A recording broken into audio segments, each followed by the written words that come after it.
said we'd do an Alba if we can. This is a set I bought a couple of years ago in a job lot of sets I bought from Lancashire, and straight away we can see it's got a transcom knob. So we now can supply these connectors, which is great. And this uses the same chassis as the Harvard Good Buddy, so they're not reliable. Or do I just see a lot of them? I don't know. Or did I in the past? Right, there's the Harvard H404 version, split bit of front there.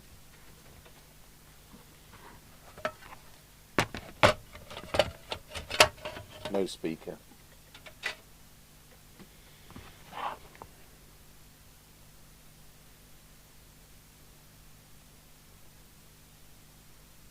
I suspect these came a little bit later than the Harvard Good Buddy. So 10 minutes whilst dinner cooks.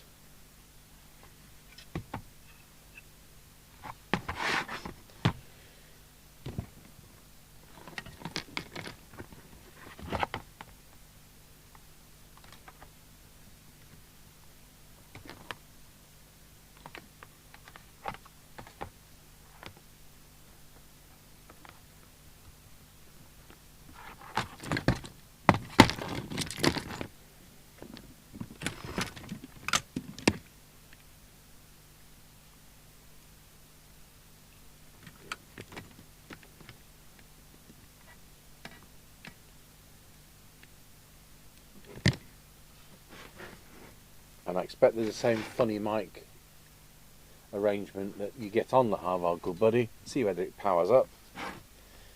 Plug the test instrument speaker in, and we'll also plug in the speaker on the wall, which we use as a PA speaker, and also we use for our on-the-air tests. We'll switch it on without a mic. Oh, it's a dead short.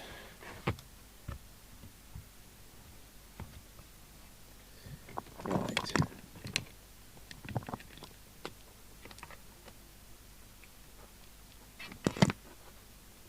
Well, just in case the power leads the wrong way around, because you never know what's happened to sets, we'll connect it with the crocodile clips from this side.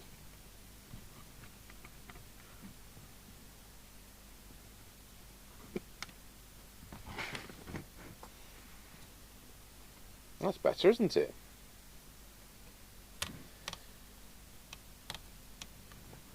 We've got a... No, we haven't. It's a dry joint or whatever. So I'm going to put the signal generator on the right frequency. Let's put picture in picture on and select the frequency counter, because I might have to make a mic up for this.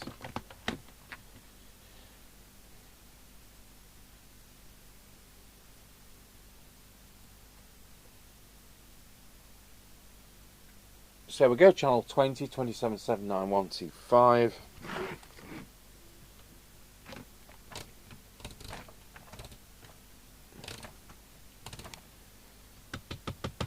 All I can see is RF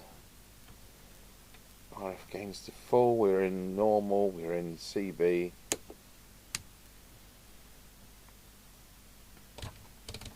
And we've got no shift of the signal meter.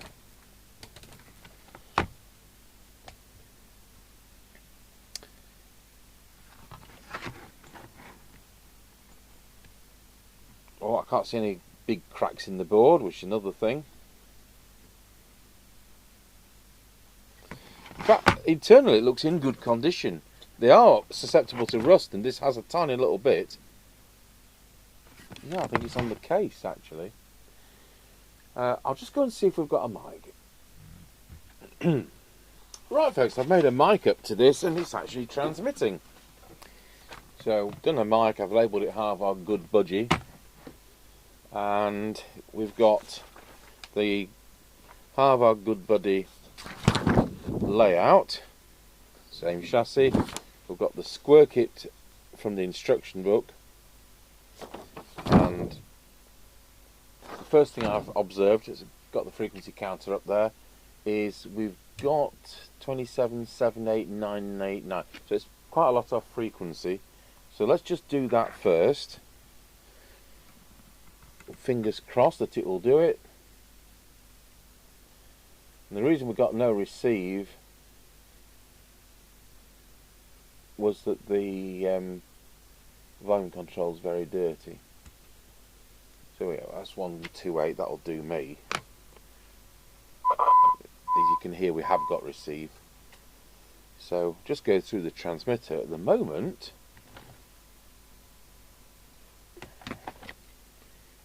it's doing 3 watts.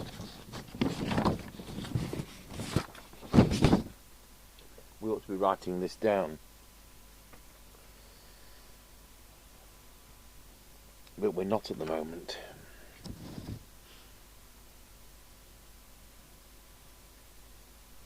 So our first transmit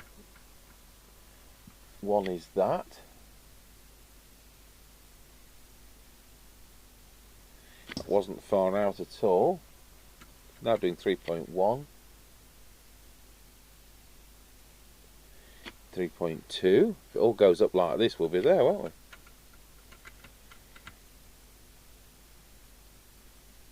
Oh, still about 3.2. I've got my clips in the way.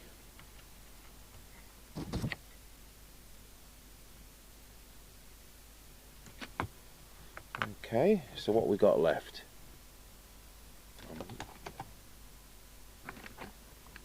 What tool fits those? Is it the blue one? Yeah.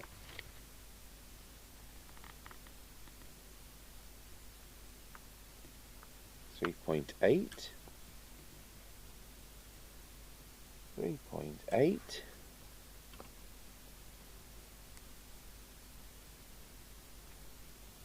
It's just a whisper away from 4. When it cools down, it will be 4.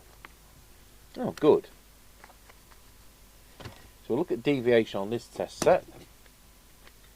Wow, it says 2.5 on this test set. So that's a good point at which, I was going to say I'll nip for some tea. I'll put the other test sets on, then we can do the deviation when I get back. So we want RF meter, which is this preset. Banging across. It's supposed to be on that line, isn't it? That's the 4 watt line. And then we've got TX audio balance, which we may not need to touch. We've got low power, which is that preset there. So we'll pop it onto low power. See what it's doing at the moment. 110 milliwatts. We'll put that blue tool back before it goes AWOL.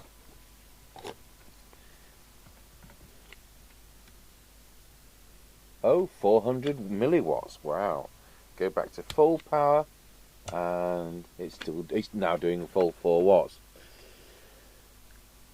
So that was low power, transmit meter, audio balance. Deviation is down there when we get to it. So, wow, doing better than I thought. Okay, so I've sprayed the volume control. It now actually works. Right, let's have a look at what the sensitivity is on receive. So pop the SINAD meter on, and let's select. Oh, it looks jolly good, to be honest. 0.64 microvolts. I don't think we're going to improve on that.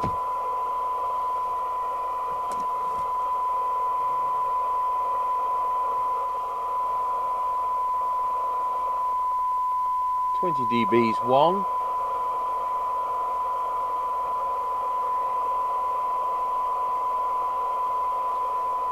.6. Squelch. Let's put your attenuator on so you can see what I'm doing. 1, 3, 10, 30, 100.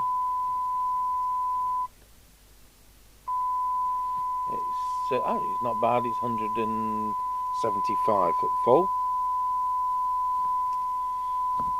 Not far off where I'd want it. So we'll now do the opposite, turn the set squelch to the threshold, put the signal generator back on.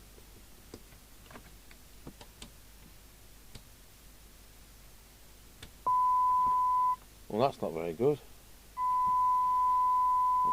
7 microvolts, that'll be no good round scratchy corner. And then we'll just look at where S9 is on the meter. So to get S9, it is 270 microvolts. It's a bit high.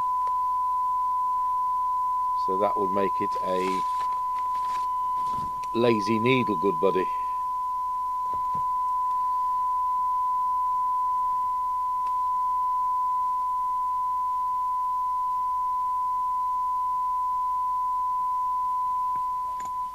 Okay. So let's see if we can get anything else out of it.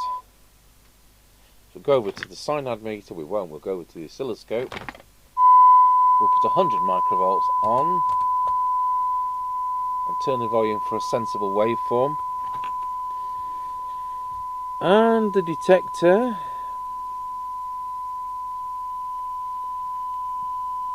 is going to be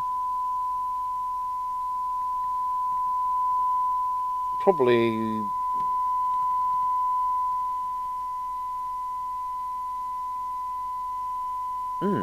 could be that one, could be that one.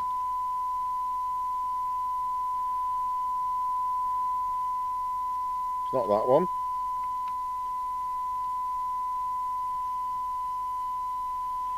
That's making a difference, but it doesn't seem right.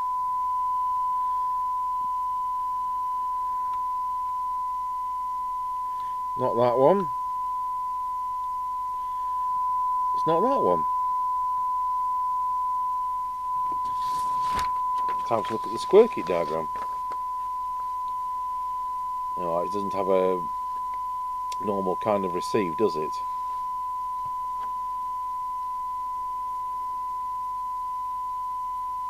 It's T14.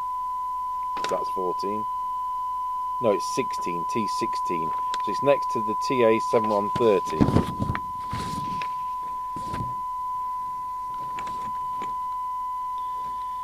Nine, 2, 10, 14,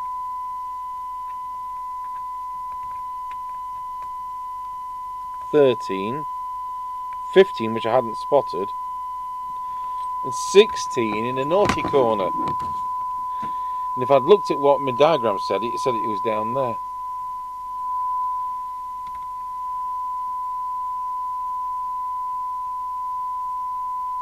Just drop the volume a bit so I get a trace that isn't over the edge. Right. Well, I got the IFs back about where they should be, but we'll go through those first.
That looks about right. Now we'll just do the front end with the SINAD meter. I should have had the SINAD meter on anyway for that for you.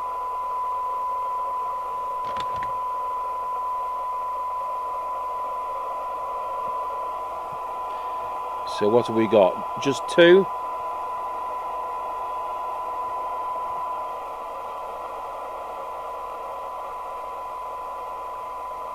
I'll tell you what else brought it up. Let's drop the attenuator.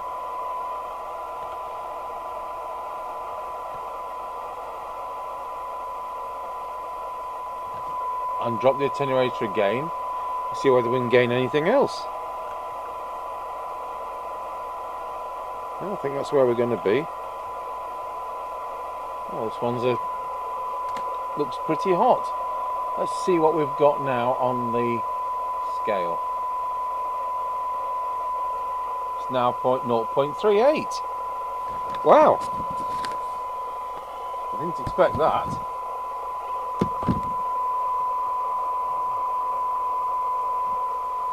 The 10 dB 0.34. The 20 it's now 0.85. So now we'll do the squelch, and the squelch preset is there, but it might have come in now that I've adjusted everything. So let's have a look. Put the squelch to full and put the attenuator back on so you can see what I'm up to. 3, 10, 30, 100. It's come in at 100 where I want it to without any adjustment. So we'll now drop the signal generator off, set threshold on the radio, signal generator back on,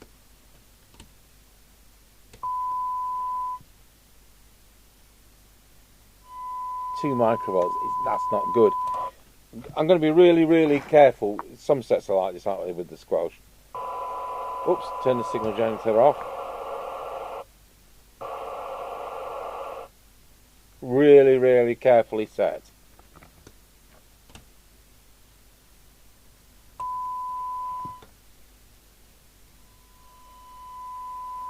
Get 1.3, 1.4 microvolts. So I think that's as good as it's going to be.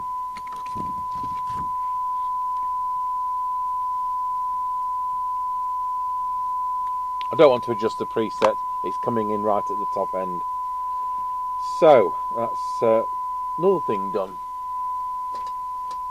S meter. I mean, that might be better now as well. You know what? It is. It's spot on S9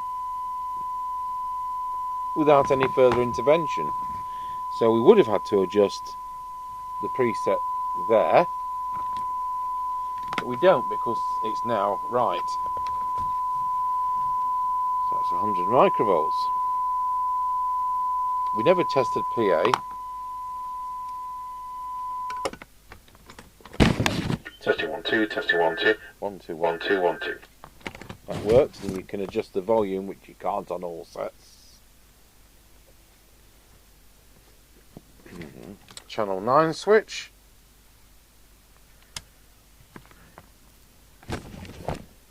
So when you're on channel 9, oh, hang on. That's it.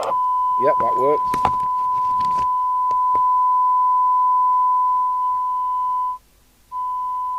RF gain works. We know high-low power. Got a bit of a dry joint somewhere on the display board.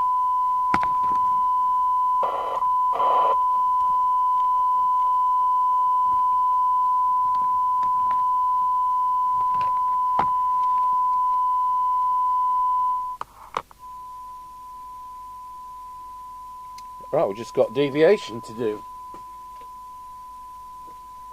So we'll swap over to the other test set.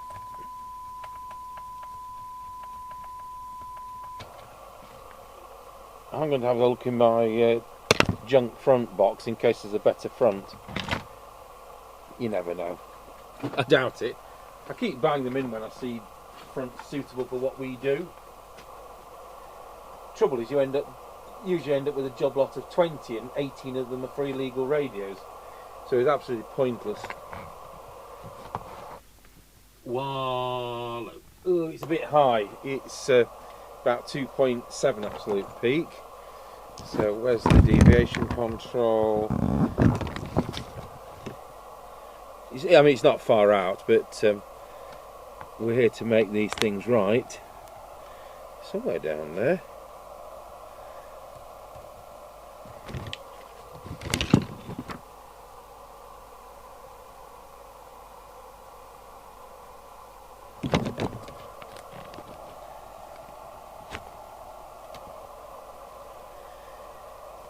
Yep, it's there. Wallow. That's it, 2.5. Not going to adjust that balance one because I don't expect to be fiddled with anyway. So it was just slightly high at 2.7. It's now 2.2 average with a 2.5 peak. So it was like 2.4 average with a 2.7 peak before. I'll look at what this is on the other channels as well, just to make sure it's within 0.1. To accept these are a cheap set.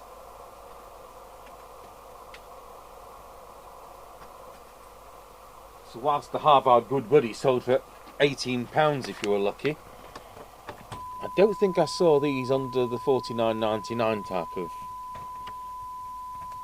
category. I'll just pause the video and go through my box of fronts. I may as well look at these together. Colt 295A and Midland type baby, anyway, not what we're looking for. Shizer, Fidelity, Midland, Shogun, Shizer. Try not to bash the microphones. JWR, communicators, Amstrad. You see, even that's better than nothing, isn't it? But it's got all the things broken off. I've got that Spinnytronic, another Midland, Hotel, Eurosonic, 1495, Maximum, Barracuda. I tell you what, it's better than a lot of Barracudas. Moonraker Major, that looks like a Route 66. NATO 40, why would anyone smash that up? CB900, yes. Ready to. Why would anyone smash one of those up? Major. Ford Road Monster. That's a DNT Super Tune, which obviously didn't survive. Midland 2001. I mean, you might think some of these are really crap, which they are, but they're better than nothing. Well, that's never going on anything, is it?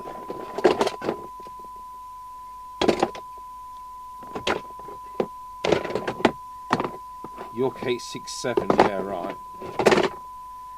Colt 355. Okay, so that's what we've got.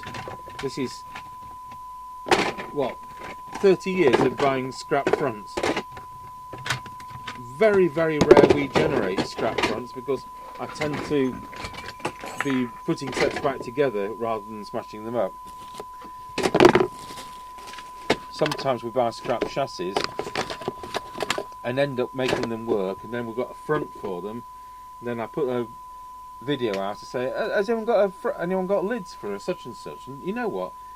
9 times out of 10 somebody will sell me the lids. So where sometimes it's okay. We get a set then out of scrap. Right, I found an AM Colt 210 which I'm legally obliged to destroy.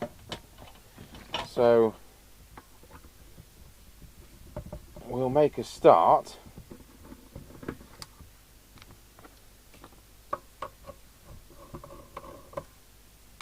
Hopefully these case screws fit. Or are there self-tappers on these sets? I can't remember. But what this does, it gives us a case for a UK Maxcom type set because it's in good condition. Knob wise, I've had a thought. I've got a one of those same innards as this, basically. The Comtron CXX, is it? And obviously that's illegal too. And they come with 3 knobs, which are silver. And I reckon if Mr. Chippie sprays those black, they will look okay on this set. So that's one lid.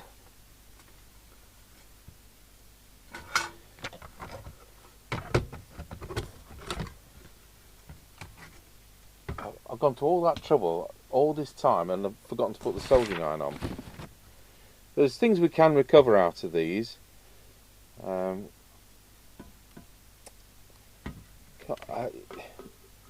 Some of these coils are the same.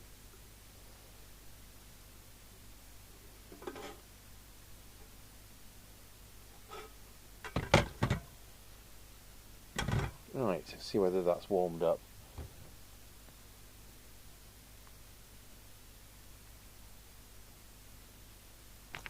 Need a new tip on this soldering iron.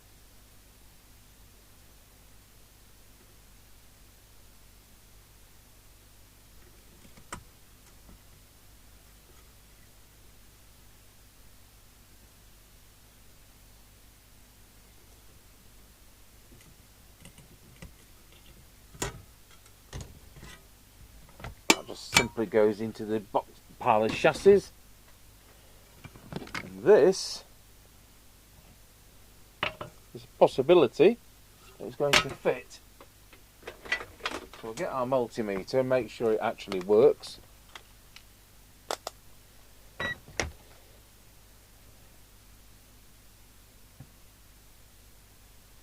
Yep.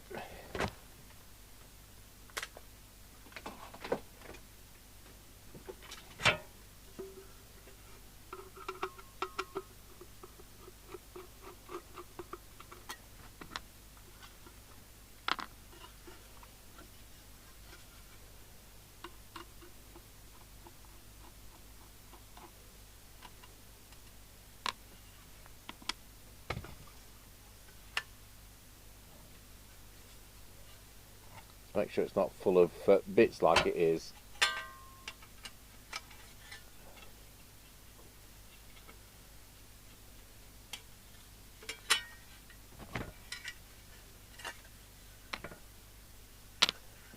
Right, lid to lid department. We'll have to brush. Mr. Chippie's toothbrush will do.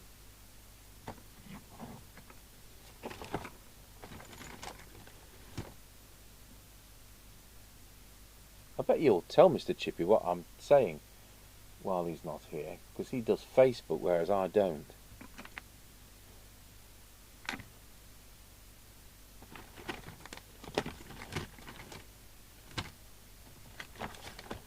Oh, why can't I spot? I do it with my fingers, yeah.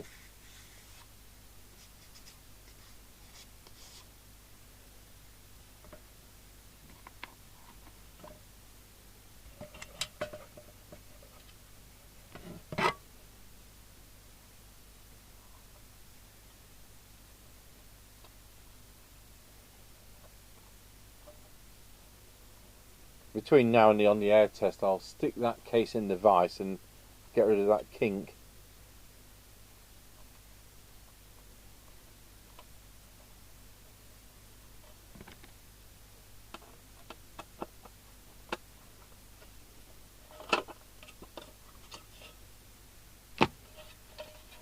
It's going to take longer than the rest of the job, this.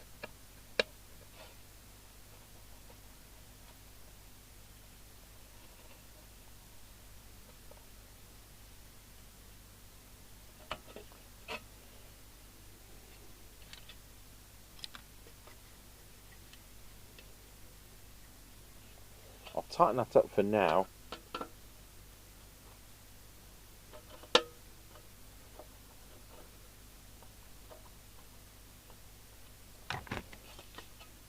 Just so that it grips the speaker somewhat.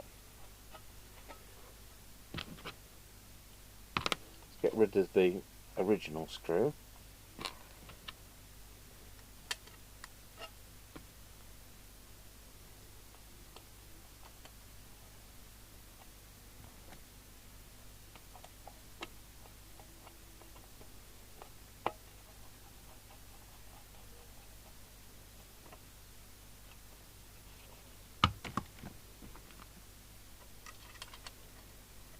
Well, it looks like exactly the right type of fitting kit, so got away with that nicely, so I know who sent that in, thank you very much.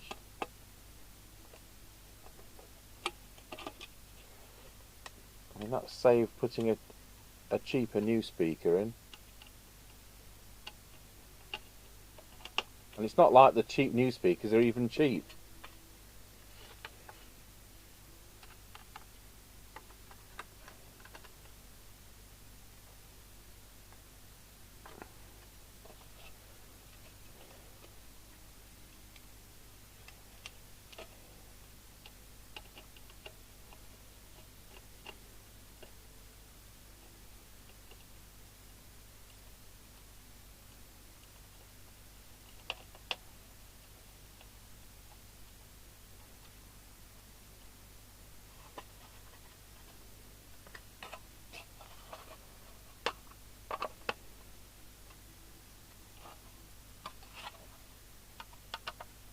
Oh good, that's worked out nicely, so all we need to do is wire it up. It's lost its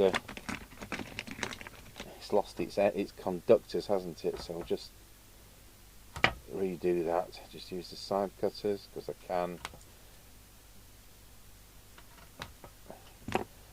It's like having a torque wrench built into your fingers, this.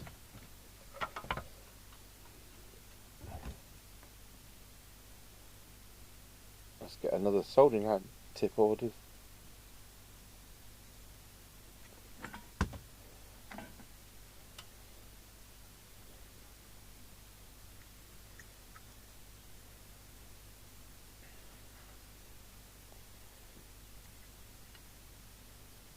Well, I hope the speaker enjoys FM instead of AM.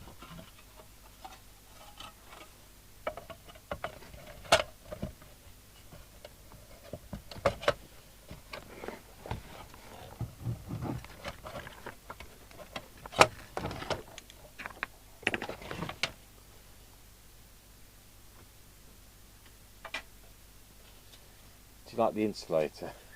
Like they don't have much confidence that you're not going to get a short. So which way round does that go? Lots of sharp edges on these sets. So I'll just put some screws in as a temporary measure. I ought to really switch the set on.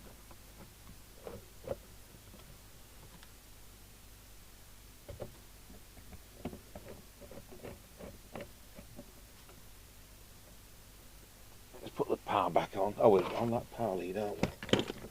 The new Mr. Chippie power lead. Yep. On the internal speaker. Let's put some tones on. Yep.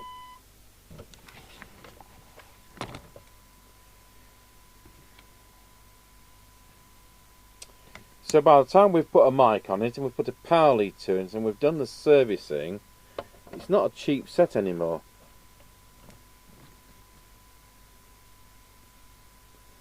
It doesn't uncrack the front, does it? But I will deal with those knobs, as I say. So there we go. Oh, I've not done that, but I will do. It's just a dry joint on the back of the selector. It's not actually a bar out. You can actually make it come on. But we'll certainly deal with that. Right, let's put it on the aerial. Turn the test gear off. If you've got memory like a sieve,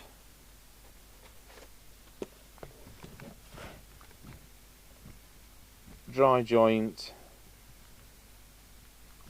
on display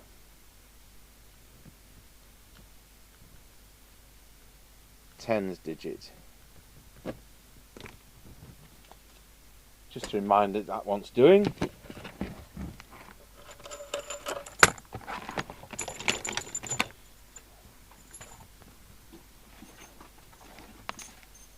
The old lady who's 94, I do some shopping for her. She used to be one of the church members, but she's been housebound for some years now.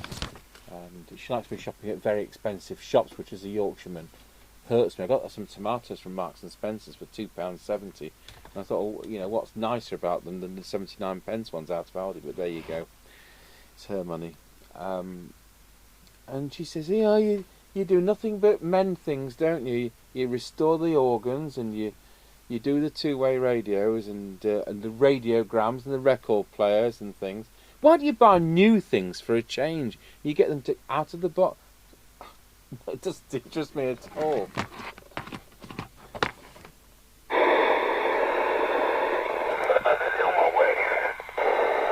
One Nana Roger.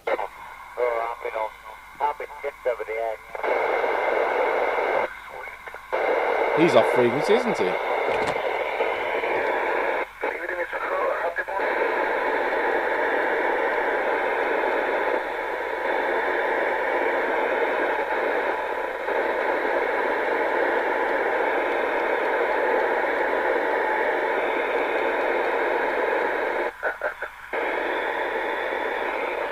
Right.